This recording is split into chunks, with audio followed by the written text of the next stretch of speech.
ঈদুল ফিতর ও ঈদুল আজহা মুসলিমদের অন্যতম ধর্মীয় উৎসব ও ইবাদত। পৃথিবীর দেশে দেশে ছড়িয়ে ছিটিয়ে থাকা কোটি কোটি মুসলমানের প্রাণজ সংস্কৃতি, বাঙালি সংস্কৃতিরও গুরুত্বপূর্ণ সুষমা রূপ বটে।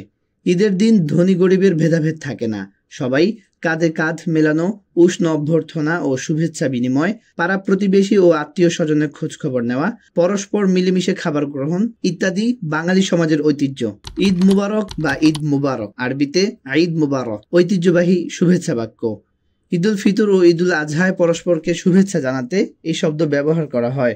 ঈদ শব্দের অর্থ আনন্দ, খুশি বা উদযাপন ও উচ্ছ্বাস, আর মুবারক শব্দের অর্থ কল্যাণময় ও বরকতপূর্ণ।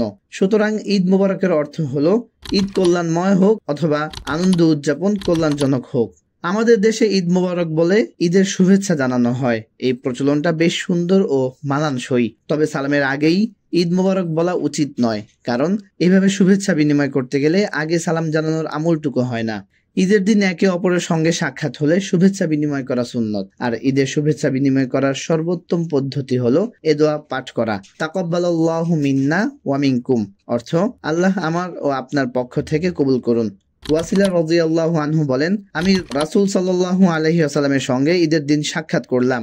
আমি বললাম, তাকাব্বালাল্লাহু মিন্না ওয়া মিনকা। মহানবী সাল্লাল্লাহু আলাইহি ওয়াসাল্লাম বললেন, তাকাব্বালাল্লাহু মিন্না ওয়া মিনকা।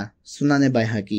হাদিস শরীফে এসেছে, জুবাইর ইবনে নুফাইল রাদিয়াল্লাহু আনহু থেকে বর্ণিত, তিনি বলেন, নবীজি সাল্লাল্লাহু আলাইহি ওয়াসাল্লামের সাহাবায়ে কেরাম ঈদের দিন পরস্পর সাক্ষাৎ হলে বলতেন, তাকাব্বালাল্লাহু মিন্না ওয়া মিনকুম, আল্লাহ আমার ও আপনার যাবতীয় ভালো কাজ কবুল করুন। ফাতহুল কাদির।